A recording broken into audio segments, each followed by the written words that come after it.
single day, I'm gonna make something great. That's my way. Every single day, I'm gonna make something great. That's my way.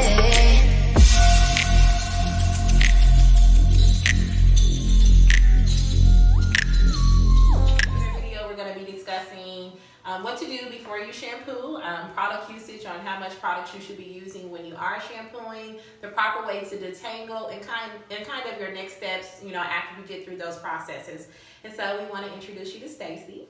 She is our nice model. So the number one thing that we want to focus on, make sure that you detangle the hair before you shampoo so that you can avoid any type of mats, any type of tangles, and any excessive hair loss that you would lose should you not detangle properly. So when you are detangling, you want to make sure that you always start from ends to scalp. Never detangle the hair from the scalp down. Doing so will again increase hair loss.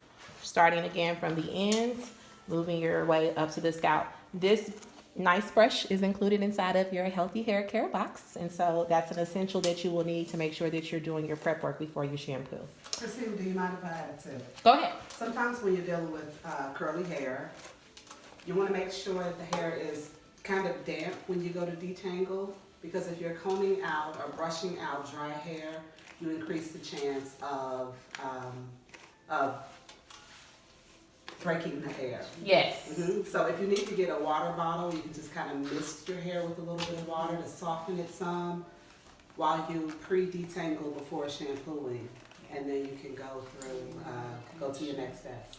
So as Ms. Javon just stated, again, if you, depending on where you are with your hair prior to your prep work, if it's soft enough that you can actually go through and detangle, do so. But if you've kind of got some product buildup, or you got, you just know your hair is a little bit drier, don't just go right into detangling. Make sure you moisten the hair prior to detangling. Again, start from your ends moving up to the scalp. And excuse Stacy's hair slipping a little bit. Yeah, it's okay. It's okay. Sister Stacy, It's okay. it's fine. So we're going to go ahead and proceed with just wetting the hair. This is all just a demonstration. So when you're shampooing, the water temperature should be warm. It doesn't need to be extremely hot, and I don't think anybody wants to have their hair shampooed extremely cold. So nice warm temperature is good. When we're using product is control. So we know that we have a stay-at-home order for at least 30 days. And so we want to make sure that the product kit that we send you, it actually, is a kit that will last you during this time. And the best way to make sure that that kit lasts is to make sure that you're controlling the use of your products. So how much shampoo do you actually need? You need about a quarter size of shampoo. So what does that look like? I'm going to say roughly about that much shampoo, okay? And one of the things I want to also recommend is before applying the shampoo, you want to make sure that you actually activate it. And what you can do to activate the shampoo is just rub your hands together really good before you actually apply the shampoo. So avoid putting the shampoo in your hand and just plopping it on the hair. Actually use your hands, rub it together, and actually activate it. And then we're just going to go ahead and start at the ends and again work our way up to the scalp. Make sure that we have all of the hair nicely covered. Don't be worried if your hair does not set up the first time. It just may depend if you have a lot of product buildup, right, Ms. Javon? Absolutely. Stacy's got pretty clean hair. So she's got a good set going. But again, it's not about how much you're using as much as what you're doing with what you're using, okay? So you want to make sure you activate the shampoo, put it on the hair, starting at the ends and work your way up to the scalp.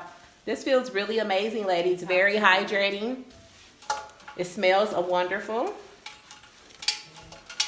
I also want to note that when we shampoo, we do that twice. So you shampoo one time, rinse, and then you go back and you shampoo again. This will ensure that both your hair and your scalp are very clean. Can you talk to them about not tangling the hair as you're shampooing? Yes. So as you see, when I am actually applying the shampoo, I started at the ends and worked my way up. I'm just kind of going through and almost kind of gently scrunching the shampoo into the hair. I'm not really doing that, can cause tangling and matting, and that's something that you want to make sure that you avoid. You can get in there to the scalp like this, and just kind of work to make sure you're doing, you know, and I would use my fingertips, not my fingernails. We don't want to transfer bacteria. So just use your fingertips and just rub in that shampoo at the scalp. But everywhere else, just kind of work the shampoo down just like this. Can you show them what not to do? This will cause a lot of matting and a lot of tangling. So again, at the scalp, use your fingertips, not your fingernails. Take that hair and just move it down just like this. So you see her hair is fully covered with the shampoo. It's a great product. This is the shampoo you can expect to receive inside of your healthy hair box. And we are going to rinse her again with warm water, and then we're going to move into our conditioning process. All right, so we've already shampooed the hair. Again, we're moving into the conditioner step. Conditioner is actually my favorite part of the whole shampooing process, and I know I can get a little wild with it, right? Like, I think everybody uses an abundance of conditioner. And so, you know, it's not necessary, especially like we said, we want to make sure that we're preserving and using good product control over the next 30 days. So use what you need to, because we just want to make sure that you have everything that you need as we continue to move through this time. So that's about enough conditioner. Again, you want to rub it together. Rubbing any product together in your hands is going to help activate the product, okay? So rubbing it together, and we're going to apply it again from the ends, moving our way up to the scalp. We do not ever want to do product like this down.